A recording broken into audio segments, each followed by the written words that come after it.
ശാന്തി 20/6/26 പ്രഭാതമുരളി ബാബ്ദാദ മധുബൻ. ബാബു പറയുന്നു, മധുരമായ കുട്ടികളെ, നിങ്ങളുടെ അടുക്കൽ അവിനാശി ജ്ഞാനരത്നങ്ങളുടെ അളവറ്റ ഖജനാവുണ്ട്. നിങ്ങൾ അത് ദാനം ചെയ്യൂ. നിങ്ങളുടെ വാതിൽക്കൽ നിന്നും ആരും തന്നെ മടങ്ങിപ്പോകുവാൻ പാടില്ല. ചോദ്യം: സർവസംബന്ധങ്ങളുടെയും സക്രീനായ ബാബ തൻ്റെ കുട്ടികൾക്ക് ഏതൊരു ശ്രീമത്താണ് നൽകുന്നത്? ഉത്തരം: മധുരമായ കുട്ടികളെ, തൻ്റെ ബുദ്ധിയോഗം എല്ലാ ഭാഗത്തു നിന്നും മാറ്റി എന്നെ ഒരാളെ ഓർമ്മിച്ചുകൊണ്ടിരിക്കൂ. ലോകത്തിലെ ഒരു വസ്തുവും ബന്ധുമിത്രാദികളും മറ്റുമോ ഓർമ്മ വരരുത്. കാരണം ഈ സമയം സർവരും ദുഃഖം നൽകുന്നവരാണ്. വിശ്വത്തിൻ്റെ അധികാരിയാകണമെങ്കിൽ തീർച്ചയായും 63 ജന്മങ്ങളിലെ കണക്കുകൾ ഇല്ലാതാക്കുന്നതിൻ്റെ പ്രയത്നം ചെയ്യേണ്ടി വരും. സർവ്വതും മറന്ന് അശരീരിയാകൂ. അപ്പോൾ കണക്കുകൾ ഇല്ലാതാകട്ടെ. ഞാൻ സർവസംബന്ധങ്ങളുടെയും സക്രീനാണ്. ഓം ശാന്തി. ബാബ് ദാദ കുട്ടികളോട് ചോദിക്കുന്നു, ആരുടെ ഓർമ്മയിലിരിക്കുകയാണ്? മുന്നിലിരിക്കുന്നവർ പറഞ്ഞു, ശിവബാബയുടെ. ഉച്ചത്തിലുള്ള ശബ്ദത്തിൽ പറയണം, ശിവബാബയുടെ ഓർമ്മയിലിരിക്കുന്നു. കുട്ടികളായ നിങ്ങളുടെ, അതായത് ആത്മാക്കളുടെ കണക്ഷൻ ശിവബാബയുമായാണ്. നിങ്ങൾ ശിവബാബയുടേതാകുന്നു ഇദ്ദേഹത്തിലൂടെ. കാരണം ശിവബാബ ഇദ്ദേഹത്തിലൂടെയാണ് ലഭിക്കുന്നത്. ഇദ്ദേഹത്തെ ഇടയിലുള്ള ദല്ലാൾ എന്നും പറയുന്നു. നിങ്ങൾക്ക് ദല്ലാളുമായി ഒരു കണക്ഷനുമില്ല. ഇദ്ദേഹം കേവലം ഇടയിലുള്ള മാധ്യമമാണ്. കൊടുക്കൽ വാങ്ങലിൻ്റെ എല്ലാ കണക്കും ബാബയുമായാണ് ഉണ്ടാകേണ്ടത്, ഇദ്ദേഹവുമായല്ല. ഇദ്ദേഹത്തിനും കൊടുക്കൽ വാങ്ങൽ ബാബയുമായി ആണ്. ഇദ്ദേഹവും ആ ബാബയോട് പറയുന്നു, ബാബ, എൻ്റെ സർവ്വതും അങ്ങയുടേതാണ്. നിങ്ങൾക്കും ഒന്നാമതായി ഈ ഒരു നിശ്ചയമുണ്ട്, ഞാൻ ആത്മാവാണ്. രണ്ടാമതായി, നമ്മൾ ആത്മാക്കൾ ഇപ്പോൾ പരംപിതാ പരമാത്മാവിൽ നിന്നും സമ്പത്ത് എടുത്തുകൊണ്ടിരിക്കുന്നു എന്ന നിശ്ചയവുമുണ്ട്. മനസ്സ വാച കർമ്മണ, ശരീരം മനസ്സ് ധനം കൊണ്ട് നമ്മൾ ശിവബാബയുടെ സഹായികളാകുന്നു. ഇവയെല്ലാം തന്നെ ശിവബാബയ്ക്ക് അർപ്പിക്കപ്പെട്ടവയാണ്. പിന്നെ ഇങ്ങനെയെല്ലാം ഇത് ചെയ്യൂ എന്ന് ശിവബാബ ഡയറക്ഷൻ നൽകുന്നു. ഇതിനെയാണ് ശ്രീമത് എന്ന് പറയുന്നത്. ബാബ സ്വയം പറയുന്നു, ഞാൻ ഈ പഴയ ശരീരത്തിൽ പ്രവേശിക്കുന്നു. ഈ ദേഹവും പതീതത്തിൽ നിന്നും പാവനമായിക്കൊണ്ടിരിക്കുന്നു. ഇതാരാണ് പറഞ്ഞത്? ശിവബാബ. ഇദ്ദേഹവും പാവനമായിക്കൊണ്ടിരിക്കുന്നു. ഇദ്ദേഹത്തിനും ഞാനുമായാണ് കണക്ക്. ഇദ്ദേഹവുമായി ആർക്കും കണക്കില്ല. നിങ്ങൾ കത്തെഴുതുന്നത് ശിവബാബ കെയർ ഓഫ് ബ്രഹ്മ എന്നാണ്. എന്നാൽ മായ നിരന്തരം ഓർമ്മിക്കുവാൻ അനുവദിക്കുന്നില്ല. ബുദ്ധിയോഗം അടിക്കടി മുറിക്കുന്നു. അഥവാ ഈ ഉറച്ച പുരുഷാർത്ഥം ചെയ്യുമെങ്കിൽ മറ്റുള്ളവയെല്ലാം മറന്നുപോകും, ശരീരവും മറന്നുപോകും. ഈ ശരീരമുണ്ടായിരിക്കും, എന്നാൽ ആത്മാവിന് ഈ സർവ വസ്തുക്കളോടും വെറുപ്പുണ്ടാകും. ഈ അവസ്ഥ സ്വരൂപിക്കുന്നതിൻ്റെ പ്രാക്ടീസ് ചെയ്യേണ്ടതുണ്ട്. അന്തിമത്തിൽ നമുക്ക് തൻ്റെ ശരീരം പോലും ഓർമ്മ വരരുത്. ബാബ പറയുന്നു, സ്വയം അശരീരിയായി മനസ്സിലാക്കി പിതാവായ എന്നെ ഓർമ്മിക്കൂ. ഞാൻ സദാ അശരീരിയാണ്. നിങ്ങളും അശരീരിയായിരുന്നു. പിന്നെ നിങ്ങൾ പാട്ട് അഭിനയിച്ചു. ഇപ്പോൾ നിങ്ങൾക്ക് വീണ്ടും പാട്ട് അഭിനയിക്കണം. ഈ പ്രയത്നമുണ്ട്. വിശ്വത്തിൻ്റെ അധികാരിയാകുന്നത് നിസ്സാര കാര്യമാണോ? മനുഷ്യന് തന്നെയാണ് വിശ്വത്തിൻ്റെ അധികാരിയാകാൻ സാധിക്കുന്നത്. ഈ ദേവതമാരും മനുഷ്യരാണ്. പക്ഷേ ഇവരെ ദൈവിക ഗുണങ്ങളുള്ള ദേവത എന്ന് പറയുന്നു. ലക്ഷ്മി നാരായണൻ വിശ്വത്തിൻ്റെ അധികാരിയായിരുന്നു. ഇവർക്ക് അവരുടെ കുട്ടികളുണ്ടാകും. ആ കുട്ടികൾ അവരെ മാതാപിതാക്കളായി അംഗീകരിക്കും. എന്നാൽ ഇക്കാലത്ത് മനുഷ്യർ അന്ധവിശ്വാസം കാരണം ഈ ലക്ഷ്മി നാരായണനെ ത്വമേവ മാതാശ്ച പിത എന്ന് പറയുന്നു.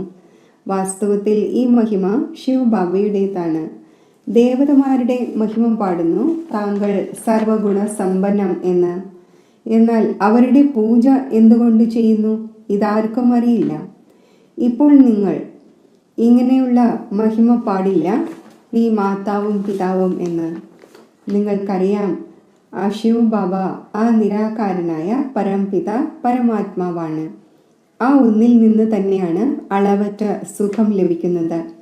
ബാക്കി ഏതെല്ലാം ബന്ധുക്കളും മറ്റുമുണ്ടോ അവരിൽ നിന്നും ദുഃഖം തന്നെയാണ് ലഭിക്കുന്നത്. ഈ ഒന്ന് ഒരു സാക്രീനാണ്. ആ ഒന്നിലൂടെ സർവ സംബന്ധങ്ങളുടെയും രസം ലഭിക്കുന്നു. അതിനാൽ ബാബ പറയുന്നു, അമ്മാവൻ, കൊച്ചച്ഛൻ, ഇളയച്ചൻ തുടങ്ങിയവരിൽ നിന്നെല്ലാം ബുദ്ധിയോഗം മാറ്റി എന്നെ മാത്രം ഓർമ്മിക്കൂ. ദുഃഖം ഹരിച്ച് സുഖമുണ്ടാക്കുന്നവൻ എന്ന് നിങ്ങൾ പാടുന്നുമുണ്ട്. സർവരുടെയും സദ്ഗതി ദാതാവ് ഒന്ന് തന്നെയാണ്. ആ ഒന്ന് നമ്മുടെ സർവ്വതുമാണ്. ലൗകിക പിതാവിൽ നിന്നു പോലും ദുഃഖം ലഭിക്കുന്നു. ബാക്കി ടീച്ചർ ആർക്കും ദുഃഖം നൽകുന്നില്ല. ടീച്ചറിൻ്റെ അടുക്കൽ പോയി പഠിക്കുന്നതിലൂടെ നിങ്ങളുടെ ശരീര നിർവഹണം നടക്കുന്നു. വിദ്യകൾ പഠിപ്പിക്കുന്നവരുമുണ്ട്. അവരെല്ലാം അല്പകാലത്തേക്ക് വേണ്ടി ടീച്ചിങ് ചെയ്യുന്നു. ഭക്തിയിലും മഹിമ ഒരു രാമൻ്റേത് അഥവാ പരംപിത പരമാത്മാവിൻ്റേതാണ് ചെയ്യുന്നത്. ആ ഒന്നിനെ തന്നെയാണ് ഓർമ്മിക്കുന്നത്. വാസ്തവത്തിൽ ഭക്തിയും ഒന്നിൻ്റേത് തന്നെയാണ് ചെയ്യേണ്ടത്. ആ ഒന്ന് തന്നെയാണ് നിങ്ങളെ പൂജ്യരാക്കി മാറ്റുന്നത്. നിങ്ങൾ ആദ്യം ഒരു ശിവബാബയുടെ പൂജ ചെയ്യുന്നു. അതിനെ സദോ പ്രധാന ഭക്തി എന്ന് പറയുന്നു. പിന്നെ ആത്മാവും സദോ പ്രധാനത്തിൽ നിന്നും സദോ രജോ തമോ ആകുന്നു. നിങ്ങൾ മനസ്സിലാക്കുന്നുണ്ട്, നമ്മൾ പൂജാരി ആകുന്നു. നിങ്ങൾ ആദ്യം ഒരു ശിവന്റെ തന്നെ പൂജ ചെയ്യുന്നു. പിന്നെ കലകൾ കുറഞ്ഞുകൊണ്ടിരിക്കുന്നു. ഭക്തിയും സദോ പ്രധാനത്തിൽ നിന്നും സദോ രജോ തമോ ആയി മാറുന്നു. മുഴുവൻ ഡ്രാമയും നിങ്ങളെ അടിസ്ഥാനപ്പെടുത്തിയാണ് തയ്യാറാക്കപ്പെട്ടിരിക്കുന്നത്. താങ്കൾ തന്നെ പൂജ്യനും താങ്കൾ തന്നെ പൂജാരിയും. ആരാണോ 84 ജന്മങ്ങൾ പൂർണ്ണമായും എടുക്കുന്നത് അവരുടെ തന്നെ കഥയാണ്. അവർക്ക് തന്നെയാണ് ബാബയിരുന്ന് പറഞ്ഞു തരുന്നത്, നിങ്ങൾ 84 ജന്മങ്ങൾ എങ്ങനെ എടുത്തു. കണക്കു തന്നെ അവരുടേതാണ്. ആരാണോ ആദ്യം പൂജ്യ ദേവി ദേവത ആകുന്നത് അവർ തന്നെ പൂജാരി ആകുന്നു. ബാബ പറയുന്നു, ഞാൻ കൽപ്പകൽപ്പങ്ങളിൽ വന്ന് നിങ്ങളെ പഠിപ്പിക്കുന്നു. ദേവി ദേവത ധർമ്മം സ്ഥാപിക്കുന്നു, രാജയോഗം പഠിപ്പിക്കുന്നു. ഗീതയിൽ തെറ്റായി കൃഷ്ണ ഭഗവാൻ ഉവാച എന്ന് എഴുതിയിരിക്കുന്നു. ഭഗവാൻ ഒന്നേ ഉള്ളൂ. അവർ പറയുന്നു കല്ലിലും മൺകട്ടയിലും കണകണങ്ങളിലും പരമാത്മാവുണ്ട് എന്ന്. എന്നാൽ ഇങ്ങനെ ഉണ്ടാവുക സാധ്യമല്ല. ഭഗവാന്റെ മഹിമ അപരമപാരമാണ്. പറയുന്നു, ഹേ ബാബ, നിന്റെ ഗതിയും മതവും വേറിട്ടതാണ്. അതായത് നിന്റെ ഏതൊരു ശ്രീമത്താണോ ലഭിക്കുന്നത് അത് സർവ്വതിൽ നിന്നും വേറിട്ടതാണ്. ബാബയെ തന്നെയാണ് ഗതി സദ്ഗതി ദാതാവ് പരംപിത പരമാത്മാ എന്ന് പറയുന്നത്. അപ്പോൾ ബുദ്ധി മുകളിലേക്ക് പോകുന്നു. ദുഃഖത്തിൻ്റെ സമയം ആ ഒന്നിൻ്റെ തന്നെയാണ് ഓർമ്മ വരുന്നത്. അഥവാ രാമനും സീതയുമാണ് ബുദ്ധിയിൽ ഉണ്ടായിരുന്നതെങ്കിൽ മുഴുവൻ രാമായണവും ബുദ്ധിയിൽ വരുമായിരുന്നേനെ. നിങ്ങളാണെങ്കിൽ വിളിക്കുന്നത് തന്നെ ആ ഒരു പിതാവിനെയാണ്, ഒരു ബാബയോടല്ലാതെ ഏതെങ്കിലും സാകാരി മനുഷ്യനുമായോ ആകാരി ദേവതയുമായോ ബുദ്ധി ചേർക്കരുത്. പതീത പാവനൻ ഒരേ ഒരു ബാബയാണ്. ഏതെങ്കിലും സത്സംഗത്തിൽ പോയി പതീത പാവന സീതാറാം എന്ന് പാടുന്നു, അർത്ഥമൊന്നുമില്ല. ഇതെല്ലാം ഭക്തി മാർഗത്തിലെ മഹിമയാണ്. എല്ലാവരും രാവണന്റെ ജയിലിലാണ്. ഭക്തി മാർഗത്തിൽ വളരെ അലഞ്ഞു തിരിയുന്നു. ഇവിടെ അലഞ്ഞു തിരിയുന്നതിൻ്റെ ഒരു കാര്യവുമില്ല. ബാബ മനസ്സിലാക്കിച്ചു തരുന്നു, കുട്ടികൾക്ക് പോയിന്റ്സ് ബുദ്ധിയിൽ നല്ല രീതിയിൽ ധാരണ ചെയ്യണം. പഠനം റെഗുലറായി പഠിക്കണം. അഥവാ ഏതെങ്കിലും കാരണവശാൽ രാവിലെ വരാൻ സാധിക്കുന്നില്ലെങ്കിൽ ഉച്ച സമയത്ത് വരേണ്ടതാണ്. ആരെയും ശല്യം ചെയ്യാനും പാടില്ല. മുഴുവൻ ദിവസവും കിടക്കുന്നു. ഏതെങ്കിലും സമയം പോയി പഠിക്കണം. ഈ പെൺകുട്ടികൾ രാവിലെ മുതൽ വൈകുന്നേരം വരെയും സേവനത്തിലാണ്. മുഴുവൻ ദിവസവും സർവീസ് സ്റ്റേഷൻ തുറന്നിരിക്കുന്നു. ആര് വന്നാലും അവർക്ക് വഴി പറഞ്ഞു കൊടുക്കണം. ആദ്യം പറയണം, ചിന്തിക്കൂ, നിങ്ങൾക്ക് 2 അച്ഛനുണ്ട്. ദുഃഖത്തിൽ പാരലൗകിക അച്ഛനെ ഓർമ്മിക്കുന്നല്ലോ. ഇപ്പോൾ ശിവ് ബാബ പറയുന്നു, എന്നെ മാത്രം ഓർമ്മിക്കൂ. മൃത്യു മുന്നിൽ നിൽക്കുകയാണ്. ഇത് അതേ മഹാഭാരത യുദ്ധമാണ്. വലിയ പദംപതിയോ കോടിപതിയോ ആയിരിക്കാം. വലിയ വലിയ കെട്ടിടങ്ങളും മറ്റും ഉണ്ടാക്കുന്നു. പക്ഷേ അത് നിലനിൽക്കാൻ പോകുന്നില്ല. ഇതെല്ലാം തകരാൻ പോകുന്നു. അവർ വിചാരിക്കുന്നു കലിയുഗത്തിൻ്റെ ആയുസ് ലക്ഷക്കണക്കിന് വർഷമാണ്. ഇതിനെയാണ് ഘോര അന്ധകാരം എന്ന് പറയുന്നത്. ചിലരുടെ അടുക്കൽ പൈസയുണ്ട്. അപ്പോൾ ചോദിക്കുന്നു, കെട്ടിടം ഉണ്ടാക്കട്ടെ. ബാബ പറയുന്നു, പൈസ ഉണ്ടെങ്കിൽ ഉണ്ടാക്കിക്കൊടു. പൈസയും മണ്ണിനോട് ചേരാൻ പോകുന്നവയാണ്. ഇതാകട്ടെ ടെമ്പററി ആണ്. ഇല്ലെങ്കിൽ ഈ എല്ലാ പൈസയും പോകും, ഒന്നും അവശേഷിക്കില്ല. ഉണ്ടാക്കിക്കൊള്ളൂ. പിന്നെ അതിൽ ഗീതാ പാഠശാലയുടെ തയ്യാറെടുപ്പ് നടത്തും. ആര് നിങ്ങളുടെ വാതിൽക്കൽ വന്നാലും അവർക്ക് ഭിക്ഷ നൽകൂ. അവരെ പൂർണ്ണമായും വിശ്വത്തിൻ്റെ അധികാരിയാക്കി മാറ്റൂ. നിങ്ങളുടെ അടുക്കൽ അളവറ്റ ജ്ഞാനധനമുണ്ട്. ഇത്രയും മറ്റാരുടെ അടുക്കലും ഇല്ല. ആരുടെ അടുക്കൽ വളരെയധികം ജ്ഞാനരത്നങ്ങൾ ബുദ്ധിയിൽ നിറഞ്ഞിരിക്കുന്നത് അവരാണ് നിങ്ങളുടെ അടുക്കലുള്ള ഏറ്റവും ധനികൻ. ആര് വന്നാലും നിങ്ങൾ അവരുടെ സഞ്ചി നിറയ്ക്കൂ. നിങ്ങളുടെ അടുക്കൽ ഇത്രയും ഖജന ഉണ്ട്. കേവലം ഈ ബോർഡ് വയ്ക്കൂ. നമ്മൾ താങ്കൾക്ക് സദാ സുഖം അനുഭവിക്കുന്നവർ ആകാനും സ്വർഗത്തിൻ്റെ സമ്പത്ത് നേടാനുമുള്ള വഴി പറഞ്ഞു തരാം, വരൂ. പക്ഷേ കുട്ടികൾക്ക് ആ ലഹരിയില്ല. ഇവിടെ ലഹരി കയറുന്നു, പുറത്തു പോകുമ്പോൾ മറന്നു പോകുന്നു. താല്പര്യമുണ്ടായിരിക്കണം. ആര് വന്നാലും അവർക്ക് വഴി പറഞ്ഞു കൊടുക്കട്ടെ. തോണി അക്കരെ എത്തട്ടെ. നിങ്ങളുടെ അടുക്കൽ വളരെയധികം ധനമുണ്ട്. ഏതെങ്കിലും യാചകൻ വന്നാലും ലക്ഷപതി വന്നാലും നിങ്ങൾ അവർക്കും വളരെയധികം രത്നം നൽകാൻ സാധിക്കും. ബാബ ഇവിടെ ലഹരി കയറ്റുന്നു, പിന്നെ സോഡ വാട്ടർ പോലെയാകുന്നു. ബാബ നിങ്ങളുടെ സഞ്ചി നിറച്ചു തരുന്നു അവിനാശി ജ്ഞാനരത്നങ്ങൾ കൊണ്ട്. എന്നാൽ നമ്പർ വൈസാണ്. ആരുടെയെങ്കിലും ഭാഗ്യത്തിലുണ്ടെങ്കിൽ പൂർണ്ണ രീതിയിൽ ധാരണ ചെയ്യുന്നു. ബാബ പറയുന്നു, പരിശ്രമിച്ച് നിങ്ങൾ നിരന്തരം ഓർമ്മയിലിരിക്കൂ. സെന്ററിൽ പോയി ഒരു സ്ഥാനത്ത് ഇരുന്ന് കളയരുത്, പാടില്ല. നടക്കുമ്പോഴും ചുറ്റി സഞ്ചരിക്കുമ്പോഴും എപ്പോഴെല്ലാം സമയം ലഭിക്കുന്നുവോ ബാബയെ ഓർമ്മിച്ചുകൊണ്ടിരിക്കണം. കൈകൾ കാര്യം ചെയ്യട്ടെ. ഹൃദയം, അതായത് ബുദ്ധിയുടെ യോഗം ബാബയുടെ കൂടെ ഉണ്ടായിരിക്കട്ടെ. ബാബയുടെ ഓർമ്മയിലൂടെ നിങ്ങളുടെ വളരെ മംഗളമുണ്ടാകും. 21 ജന്മത്തേക്ക് നിങ്ങൾ ധനികരായി മാറും.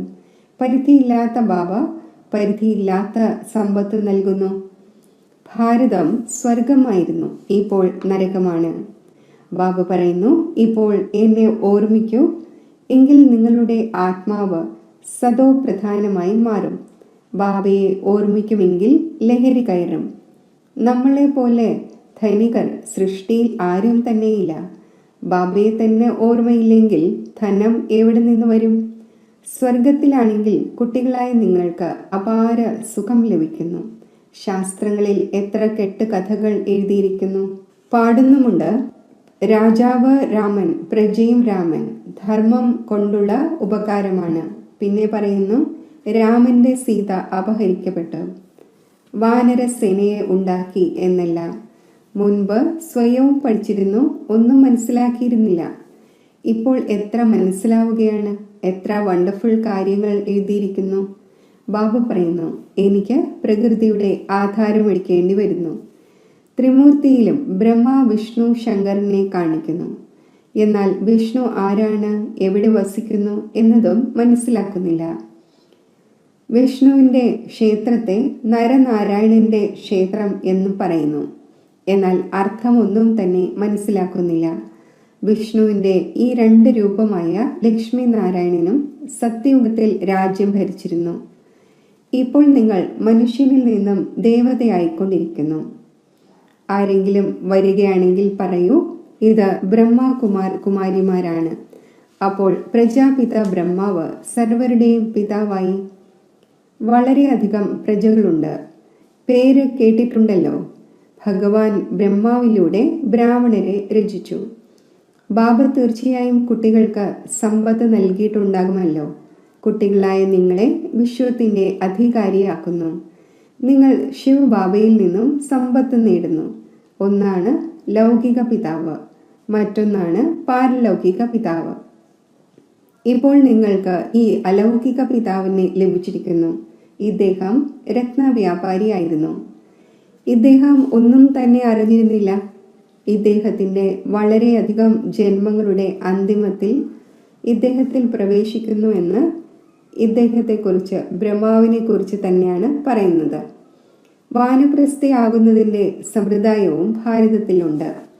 60 വയസ്സിനു ശേഷം ഗുരുവിന്റെ അടുക്കൽ പോകുന്നു. ബാബ ഇദ്ദേഹത്തിൽ പ്രവേശിച്ച് പറയുന്നു, ഇപ്പോൾ നിങ്ങൾക്ക് വീട്ടിലേക്ക് പോകണം. മുക്തി എല്ലാവരും ആഗ്രഹിക്കുന്നു. പക്ഷേ മുക്തിയെക്കുറിച്ച് ആരും അറിയുന്നില്ല. ബ്രഹ്മത്തിൽ ലീനമാവുക സാധ്യമല്ല. ഈ സൃഷ്ടിയുടെ ചക്രം തിരിഞ്ഞുകൊണ്ടിരിക്കുന്നു. സർവർക്കും പാർട്ട് അഭിനയിക്കേണ്ടതുണ്ട്. വേൾഡിന്റെ ഹിസ്റ്ററിയും ജോഗ്രഫിയും റിപ്പീറ്റ് ആകുന്നു എന്ന് പറയുന്നു. ഈ അനാദിയായ ഡ്രാമ തയ്യാറാക്കപ്പെട്ടതാണ്. 84 ജന്മങ്ങളുടെ പാർട്ട് നിങ്ങൾക്ക് അഭിനയിക്കേണ്ടതുണ്ട്. ഈ ജ്ഞാന ഡാൻസ് നടക്കുന്നു. അവർ പിന്നെ ഡമരു കാണിക്കുന്നു. ഇപ്പോൾ സൂക്ഷ്മവതനവാസിയായ ശങ്കർ എങ്ങനെ ഡമരു മുഴക്കുവാനാണ്? ബാബ മനസ്സിലാക്കിച്ചു തന്നു, നിങ്ങൾ വാനരന്മാരെ പോലെയായിരുന്നു. വാനരന്മാരായ നിങ്ങളുടെ സേനയെ തയ്യാറാക്കി. നിങ്ങളുടെ മുന്നിൽ ബാബ ജ്ഞാനത്തിന്റെ ഉടുക്ക് മുഴക്കിക്കൊണ്ടിരിക്കുന്നു. നിങ്ങൾക്ക് ജ്ഞാനം നൽകുന്നു. ഇപ്പോൾ നിങ്ങളുടെ മുഖവും സ്വഭാവവും രണ്ടും മാറ്റിക്കൊണ്ടിരിക്കുന്നു. കാമചിതയിലിരുന്ന് നിങ്ങൾ കറുത്തുപോയി. ബാബ പിന്നെ നിങ്ങളെ ജ്ഞാനചിതയിലിരുത്തി മുഖവും സ്വഭാവവും രണ്ടും മാറ്റി കറുപ്പിൽ നിന്നും വെളുപ്പാക്കി മാറ്റുന്നു. ഇവിടെ ബാബ എത്ര ലഹരി കയറ്റുന്നു. പിന്നെ ലഹരി എന്തിനു മറന്നു പോകണം? ശരി, മധുരമായ സിഖിലതെ കുട്ടികൾക്ക് മാതാവും പിതാവുമായ ബാബ് ദാദയുടെ സ്നേഹസ്മരണകൾ. Good morning. ആത്മീയ അച്ഛൻ്റെ ആത്മീയ കുട്ടികൾക്ക് നമസ്തേ. ധാരണയ്ക്കുള്ള മുഖ്യസാരം: ബാബ ഏതൊരു അളവറ്റ ജ്ഞാനത്തിൻ്റെ ധനം നൽകിയിട്ടുണ്ടോ അത് ധാരണ ചെയ്ത് സ്വയവും ധനികരാകണം. സർവർക്കും ദാനവും ചെയ്യണം. ആര് തന്നെ വന്നാലും അവരുടെ സഞ്ചി നിറച്ചു കൊടുക്കണം. ബാബയുടെ ഓർമ്മയിലൂടെ തന്നെയാണ് മംഗളം ഉണ്ടാകേണ്ടത്. അതിനാൽ എത്ര സാധിക്കുമോ നടക്കുമ്പോഴും ചുറ്റി സഞ്ചരിക്കുമ്പോഴും ബാബയുടെ ഓർമ്മയിലിരിക്കണം. സർവസംബന്ധങ്ങളുടെ മധുരം ഒരു ബാബയിൽ നിന്നും നേടിയെടുക്കണം. വരദാനം: സദാ ബിസിയായിരിക്കുന്നതിൻ്റെ വിധിയിലൂടെ വ്യർത്ഥ സങ്കല്പങ്ങളുടെ കംപ്ലൈൻറ്റ് സമാപ്തമാക്കുന്ന സമ്പൂർണ്ണ കർമാതീതമായി ഭവിക്കട്ടെ. സമ്പൂർണ്ണ കർമാതീതം ആകുന്നതിൽ വ്യർത്ഥ സങ്കല്പങ്ങളുടെ കൊടുങ്കാറ്റ് തന്നെയാണ് വിഘ്നം ഇടുന്നത്. ഈ വ്യർത്ഥ സങ്കല്പങ്ങളുടെ കംപ്ലൈൻറ്റ് സമാപ്തമാക്കുന്നതിനായി തൻ്റെ മനസ്സിനെ ഓരോ സമയത്തും ബിസിയാക്കി വയ്ക്കൂ. സമയത്തിൻ്റെ ബുക്കിംഗ് ചെയ്യുന്നതിൻ്റെ രീതി പഠിക്കൂ. മുഴുവൻ ദിവസത്തിലും മനസ്സിനെ എവിടെയെല്ലാം ബിസിയാക്കി വെക്കണം ഈ പ്രോഗ്രാം ഉണ്ടാക്കൂ. ദിവസവും തൻ്റെ മനസ്സിനെ 4 കാര്യങ്ങളിൽ ബിസിയാക്കൂ. 1. മിലൻ, അതായത് ആത്മീയ സംഭാഷണം.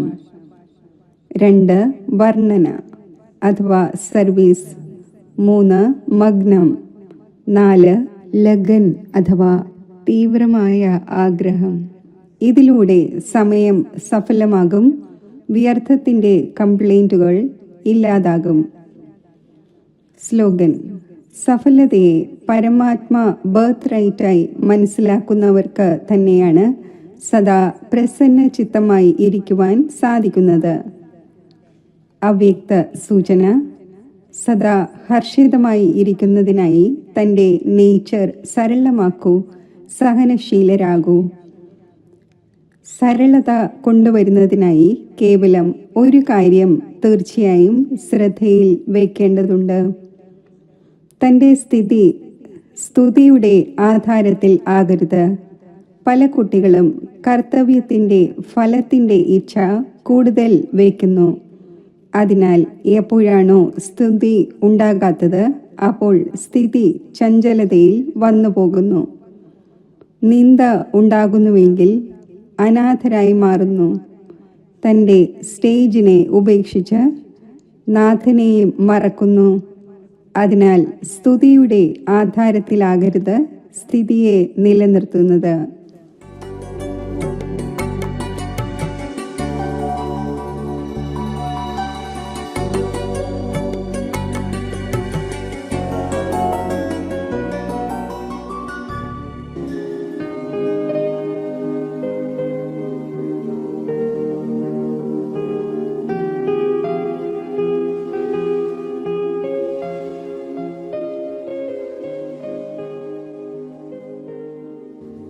പ്രശാന്തമായ ഒരു സ്ഥാനത്തിരുന്ന് മനസ്സിൽ ഈ സങ്കല്പങ്ങൾ കൊണ്ടുവരൂ. ഈ ശരീരത്തെ ചൈതന്യവത്താക്കി വയ്ക്കുന്ന ഞാൻ അമരവും അനശ്വരവുമായ ആത്മാവാണ്. ജ്യോതി സ്വരൂപമാണ്. ഭൃഗുടിയാകുന്ന കുടിലിൽ ഇരിക്കുന്ന ചൈതന്യ നക്ഷത്രമാണ് ഞാൻ. സച്ചിത് ആനന്ദ സ്വരൂപമാണ്. പ്രേമ സ്വരൂപമാണ്. ശക്തി സ്വരൂപമാണ്. ആത്മാവായ ഞാൻ ഈ സൃഷ്ടിയാകുന്ന കർമ്മക്ഷേത്രത്തിൽ വേഷം അഭിനയിക്കുന്നതിന് ശരീരമാകുന്ന വസ്ത്രം ധരിച്ചിരിക്കുകയാണ്. ഈ ലോകം ഒരു കളിയരങ്ങാണ്. ആത്മാക്കളെല്ലാം തന്നെ ഈ കർമ്മക്ഷേത്രത്തിലെ അഭിനേതാക്കളാണ്. എന്നാൽ ആത്മാവായ എൻ്റെ നിജധാമം, നിജ സ്വദേശം ഈ സൂര്യചന്ദ്ര നക്ഷത്രങ്ങൾക്കും അകലെ സ്വയം പ്രകാശിക്കുന്ന ശാന്തിധാമമാണ്, മുക്തിധാമമാണ്, നിർവാണധാമമാണ്. ഈ ആത്മലോകത്തിൽ സ്വർണ്ണ ചുവപ്പ് പ്രകാശമാണ്. സർവത്ര ശാന്തിയാണ്. ഈ പരമധാമത്തിൽ ആത്മാവായ എൻ്റെ സത്യമായ പിതാവ്, പരംപിത, പരമാത്മാവ് നിവസിക്കുന്നു.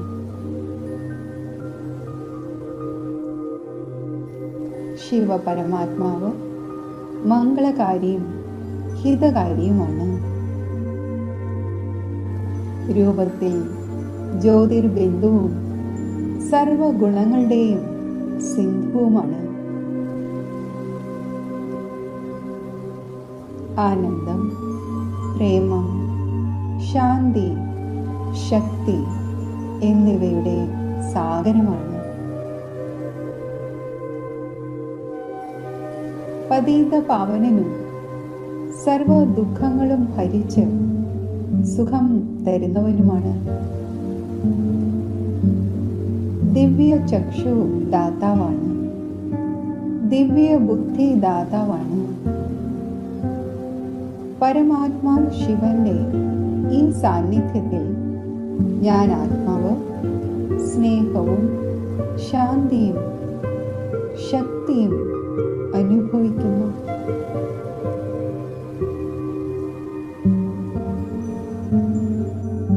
ആ ദിവ്യ തേജോമയ പ്രകാശത്തിൽ നിന്നുള്ള കിരണങ്ങൾ ആത്മാവിന് ദിവ്യതയും ശീതളതയും പ്രദാനം ചെയ്യുന്നു. ഇതിൽ എത്ര ആനന്ദം, എത്ര ശാന്തി, എത്ര സുഖമാണ്.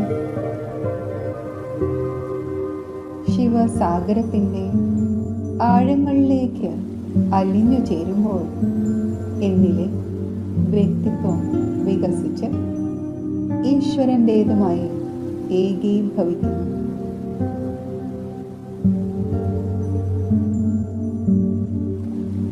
സർവശക്തനായ ശിവപിതാവ്, അങ്ങയുടെ ഈ ദിവ്യ സാന്നിധ്യത്താൽ ഞാൻ ആത്മാവ് ധന്യമായി കഴിഞ്ഞു. അങ്ങയുടെ ഈ അലൗകിക കൂട്ട് എനിക്ക് മംഗളമയമായി മാറിയിരിക്കുന്നു. ആത്മപിതാവായ പരമാത്മാവിൽ നിന്നും സർവശക്തികളാലും ഗുണങ്ങളാലും സർവ കലകളാലും സുശോഭിതമായി സ്നേഹത്തിൻ്റെയും സദ്ഗുണങ്ങളുടെയും ദൗത്യവാഹകയായി തിരികെ ഞാൻ ഭൗതിക ലോകത്തിലേക്ക്, സാകാര ധാമത്തിലേക്ക് വരുന്നു.